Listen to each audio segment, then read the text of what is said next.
थोड़ा जाति के लोग जरेला ते मते रहल हवे कि देख लो हट हमें गोड़ न लागा सा का हो भैया बिना परल बनी आज माई के खोज खबर ना कहला कि माई मोल की जियल मेहर लेके आवत रहने से घरे लेके आवत मेहर लेके आवत नहीं तो खर्चा न बचल खर्चा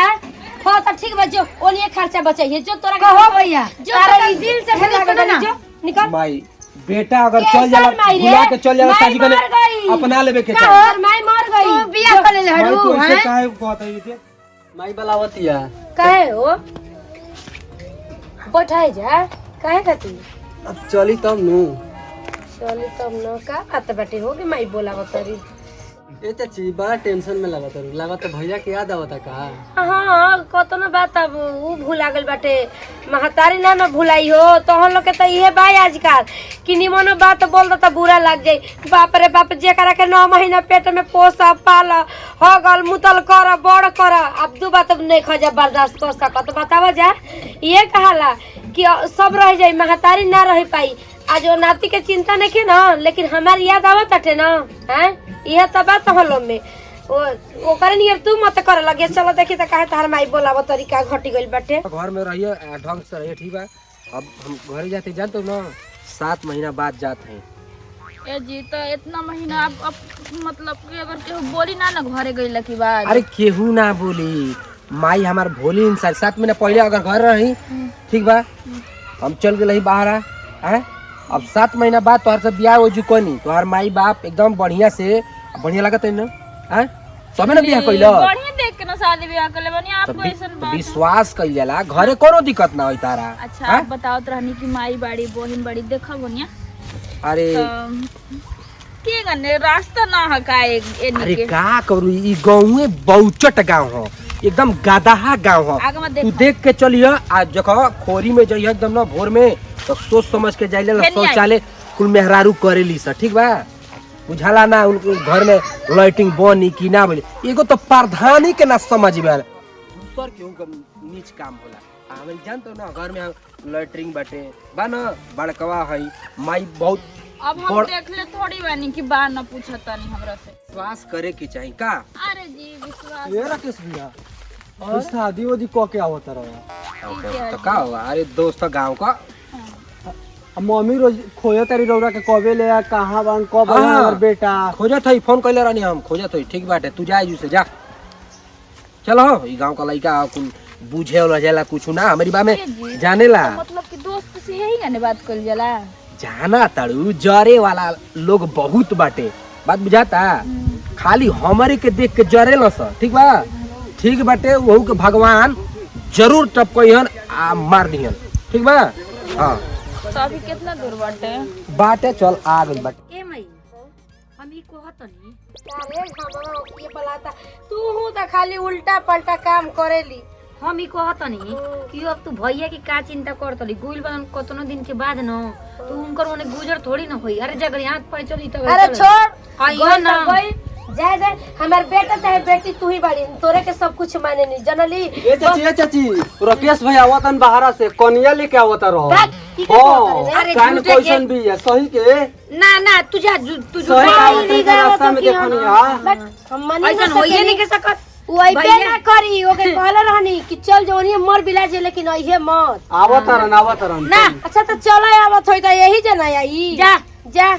आई बड़ा धाधा तो ये माई ई झूठो के जाग हम से खुलवे ना मजा लेबे ना माई मजा लेबे तू मजा ना लई कर दे हाथ दबाई तेहू चैन से ना दबावेलू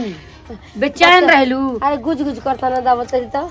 तेलवा चाहत रे घर तोर हाथवा कतना रुक कर होई बनी रे बुझाता टे की कई दिन हो गई तो के न रे हिस्से न होइले बनी चल जाए करे पाट नहीं खे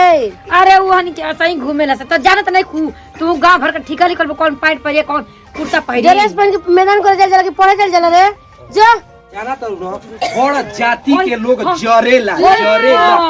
ते मते रहल हवे कि देख लो हट हमें गोड़ न लागा सा का हो भैया बिना परल बनी आज माई के खोज खबर ना कहला कि माई मोल की जियल मेहर लेके आवत रहने से घरे लेके आवत मेहर लेके आवत नहीं तो खर्चा न बचल खर्चा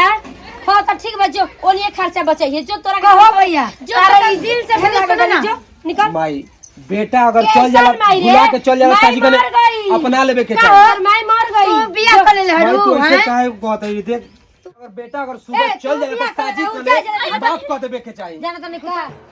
का माफ कर देबे के भाई तू देख एकदम गलती हद नहीं कर कर देला तू कपार पर चढ़ के मुतल कर हम माफ कइल करी देख गलती हो गेल माफी चल कर निकल गलती हो गई काहे मैं ऐसे काहे बोलत है अरे करे के पहले भगा न तू चलिए जान रे हिम्मत कैसे बड़ा कैसे बियाह करे खातिर भाई काहे ओकरा के बोलत है ये ज्यादा ओकर जिंदगी एकदम मशहूर बाटे। हमारे घर में जगह नहीं के सीधा बात बाटे तोहनी खातिर जगह एक माने हम जब एम अमान हो गेल बनी आवारा लइका हो गेल बनी तू त खर्चा मारे के बोल शर्म ना रहे हो के बहन भी घर माने कि का बहन हम दोगला हो गेल बनी एकदम निकम्मा हो गेल बनी इतना कमीना हो गेल बड़ा कमा के तर के भइए कोई में शर्म भाई से बोल ना गलती करे माफी मांगा तन समझाओ ना सुन ना का रे यही भइए खातिर ना रोवत रहलु है अब आ गेले तो भगावे लगलु जाय रख लो ए जे एक तबड़ा के में भक्कत नहीं आनी जे जना अरे हमरा ढेर काम करे के पड़ता रहन भौजी तो आराम रही रे मम्मी जी माफ कर दी ना हमरा के अरे हट माफ कर दी कइले बाड़ी काहे कौन जात बिरादर ले कैल बनो ते के बेटा कौन हमरा गोड़ के कोनो जरूरत नहीं हट 6 महीने से ना खोज खबर कर चला कि हम माई मर गेल भाई देख ऐसन कोनो काम ना करब कि घर बिगड़े आ उजड़े माई जानिए कि तोरा खातिर तोर माई मर गेल बे जानले तू केन का बकवास बहन तब जाए तो ऐसन को हम घरे निकल जाते तो ए भैया सुना हमर बतिया तू तो 6 महीने फोन ना करके हालचाल कइले तो बाबूजी नहीं खन तोरो जनी के तो ना बुझाई जे तो माई चल गेल चलो जब गोड़े हाथ गिर अरे भाई नहीं माई खिसियाइल भी तोरी काला से ना होई बोल देते आप मान ले ना चलो हो भौजी चलो हो भैया ज्यादा अपने माई नहीं है देखो केहू से गलती सही होला ना तो केहू के माई या बाबू बोलबे करलन तू देख भाई पहले हम आवारागिरी करत रहने ठीक बा तोहरा तो चिंता नहीं के केहू बहन घर भी तो 6 महीने पे हाल चाल पूछ ले बियाह शादी हो गेल अब सुधर गेल अब ऐसन कोनो काम ना करब ना तो नत करिए माई के नाम बदनाम होके ठीक भाई मान जी अच्छा ही हो ठीक बा भाई तोर बात मान सही में चला भैया तू ना रहना निमन ना हमहू जिद्दे पे बानी हमहू खूटा बांधिए रहल बानी कि घर में ना हेले देब त ना हेले देब चाहे कुछ हो जा आई सब तो गइली है भैया भौजी के प्यार में छोड़ देब कि भैया भौजी तो रहिए जेबू रख ल तू रखे सवे के का करे के बाटे दू जनी रहिए जा हमर तो और छुटकारे हो जाई बाप रे बाप बुझा तटे कि ऐसन तैसन बुझले बाड़ी कोनो बात है गोड़ लगाला से उनकरी मने हम खुश हो जाई एमे का मत सोचा ज्यादा अरे खाली हमारे मर्द के ना हाल भी रहेगा ने हो तटे न तो रहतन त कुछ हो कि ये कहला कि जो लड़का के बाप ना रहे उ लड़का अपने मने के हो जालन सो मम्मी जी हमरा के का बुझाता ली चाय पी ले हटा तो कि ना बिग दे मुंह पर के जर जे बुझाता देखो त हमरा के उठाइयो नहीं खन ले जात कि कुल हम बुहारन ना देखती लिए चाय पी दिन ने हाथ दबा दिया रह दा कौन हम बुझाता कि ती बियाह रोगिया है पानी के हमर हाथ गोड़ दा बतारू दिन हाथवा छोड़ दा कहीं ना कहीं तो शादी कइले ही ना रहती मम्मी जी ते कहा से बढ़िया कि पहले ही तू कर लेलु त निमन कइलु ना ऐसा कोनो बात नहीं देखबू लेकिन आपकी सेवा में कभी भी कमी ना करब मम्मी जी जितना अपनी महतारी के मन पर लीलारा पर लिखल थोड़े नहीं खे हम ना जानब कि आप हमारे सास है समझो कि आप हमारे महतारी हैं हम तो कहीं कि कहत कि ना जानब कि सास हो तो ना जानबू तो ना जानी हो ऐसा कोनो बात नहीं है मम्मी जी अगर लड़का जांगी पे हक देला तो जांग काट के आदमी थोड़ी ना फेंक देला उ तो बात तो सही है बा लेकिन तोहरो सोचे के चाहिए अरे जब प्यारे कइले रहे तो एक हाली फोनो से तो पूछ सकत रहे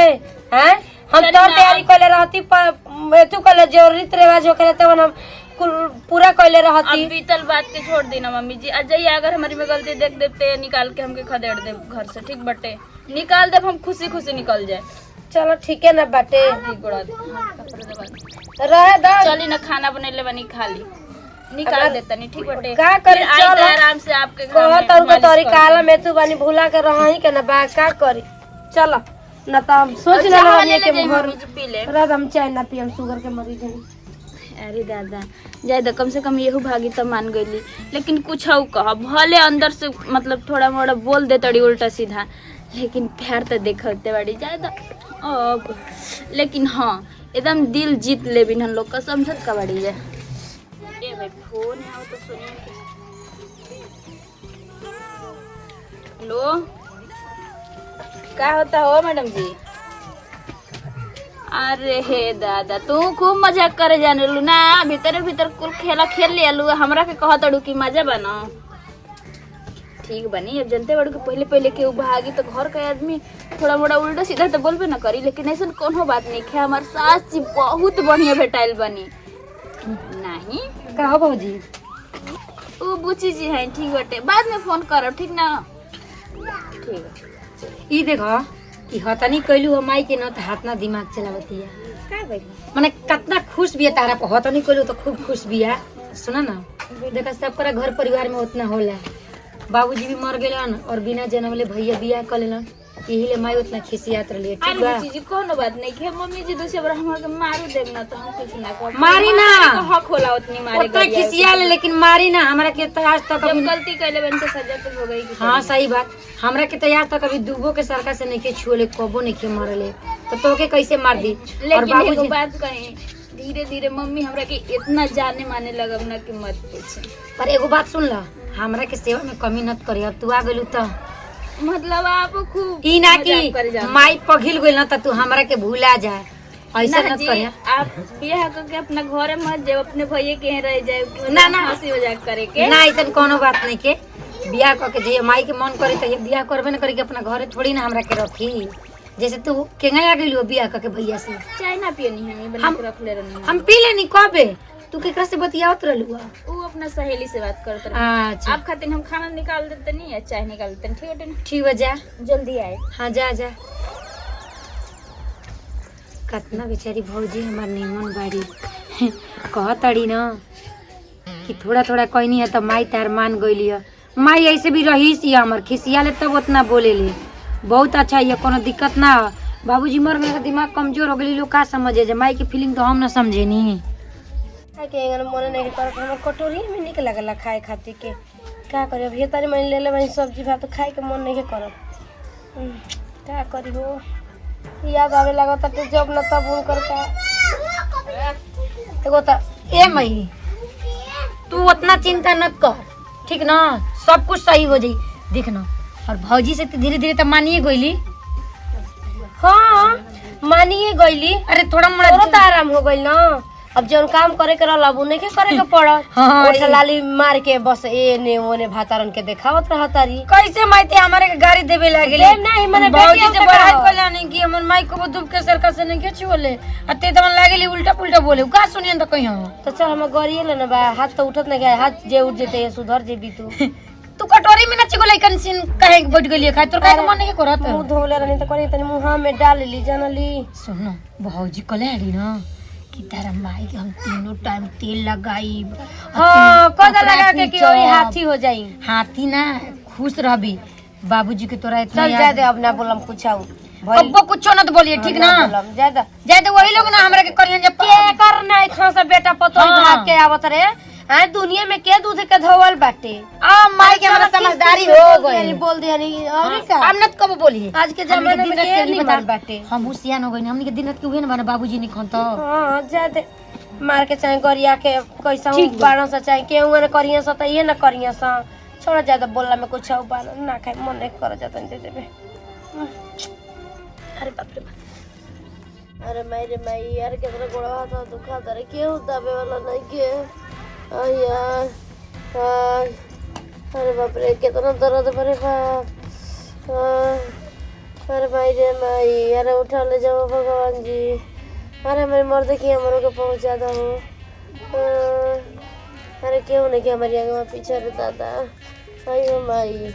अरे वहाँ नहीं के लगत रे दादा दर्द की माई हो माई। अरे हमारी आगे पीछे क्यों नहीं के रे दादा। अरे वो लड़कियों में तो बहिला नियर खाली एने ओने घूमती है रे माई रे दो दे। हाय रे सविता वो सविता रे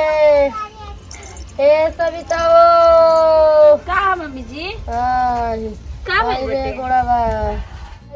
बिहनिया ना हो आइए कोनी यार केहू देखी त का कहि दू। अरे मम्मी जी हला ना ओकरा के बोला उदाब दे। हम अनी का अपना आंगन में बन के नहीं नहीं करिए बारू के का कहि का कही बर बीमार के पड़ जाई तो उनकी कहला का डर लागल अरे बेटे। माई अरे दे कोनी बती दवाई मंगा देई। खाना तो नहीं खी खात ना, अभी खाना ना खा के दवाई खाई यही ना दवाई। मेरा ऊपर जाए के भाषण लू मम्मी जी ऐसा बात मत बोली ना। मर जाए तो हमार लड़की के बढ़िया से बियाह शादी कर दियो। का उल्टा सीधा बराए लगी ना आपको के दिमाग को बुख माई अरे माई रे खाना तो टाइम से खाई के नहीं। माई आया अरे दादा रे आया सुन टाइम से तू खाना ना खा लिया। हाँ आया बोले ना कि ये पतो ये गोड़ दबा दस है आराम काहे ये कोई बुझिए रे काय कोई लायक नहीं की मुंह में कंठ ना जाला बोले खातिर मेरी माई अरे पैर चला तेरे दादा माई जाई ना तो दवाई वाई ले ले देख के अरे दवाई आ जाता रे अरे दबा हो दो माई रे का रे देख तू मर जीबी तो हम कैसे जियब आय आयो माई मम्मी जी आया अरे आप वो पूछे गोड़वा जी का दबा दे टेंशन रे। ना ले दी हाउ गोड़वा दी हे रखे का हो गेल भाई के हो अरे मर जेन त निमन से हमार लड़की के बियाह शादी कर बाग माइते उल्टे पुल्टे सोचे लगेलू काजन काहे के रहता भाई और देख ना ए भैया भौजी कितना निमन बना जा बता दो भैया भौजी कितना निमन माई। बना तोर गोड़ हाथ दबावत मन जा रे माई बुचिया को हम शादी धूमधाम से करब रे बर कलेक्टर से करब कोनो देखता कोनो भैया जात कितना बिरादर कहत से मन ते करब अनेरा ही रोवे लगेलू टेंशन मत चिंता ले। करे लगेलू का बोले ले कुल आया हाल मत मैं ये तोर भौजी। शौक जोन बाटे हम पूरा माई करब थोड़ा रे ब्लड माई प्रेशर के मरीजी हाँ? जल्लू यही साइन करत रहेले अरे भग भग दर हाँ दिया मगर मार हाँ यही ले साइन करत रहेले चल दवाई की चली उठी ता ए भौजी तू जा घर में तू जा ना कोई देख ली तारा के कोई का पैसा नहीं करे भाई तू अपना पर बोझ काहे ले तड़ी भाई बहन ओकर सब जिम्मेवारी निभाई बहन तू को काहे की चिंता कर लू तू तई करे मरीजी बन बड़ पैसे के मार अरे मम्मी जी पैसा का टेंशन ले ले बनी आदमी से बढ़ के भाई के लेके चला जाना हम हो। अपन गहना गुड़िया ले आए, बेच के आपके दवाई कराए ठीक बटे ना हम लेके आओ तनी छोड़ी उठाई गोड़वा ते आया हम वेल दे दो ना मन टीका लेके आओ तनी जी अंदर आओ से आया ये माई जो माई के तरी पानी एक गिलास ले तो जो ना ना जो हम ना। जाता नहीं ये माई कितना भौजी निमन बड़ी की अपन गाना गुड़िया देख बेच के अरे दादा तोहरे के इलाज करावे के कह तड़ी तू अनेरा ही ना चिंता करेलू अरे हमरा घर में ले चल हम चलो हम ले चलते नहीं उठाओ भैया माई के आया चलो ऐसा केहू के पतो देखा ना आजकल जोन बियाह करके बढ़िया से आदत ना नहीं की करत देख हमनी के भौजी कितना निमन बड़ी चलो घर में कतर के डॉक्टर में लेके जाए कोनो घर में जीबू लिया चल हमरा के चलो। बाबा सरे ले चल के हे भगवान हम माई बीमारी में चल जाई मर जाई तो हम केंगन जियब रे दादा हमर माई के बहुत दुख बटे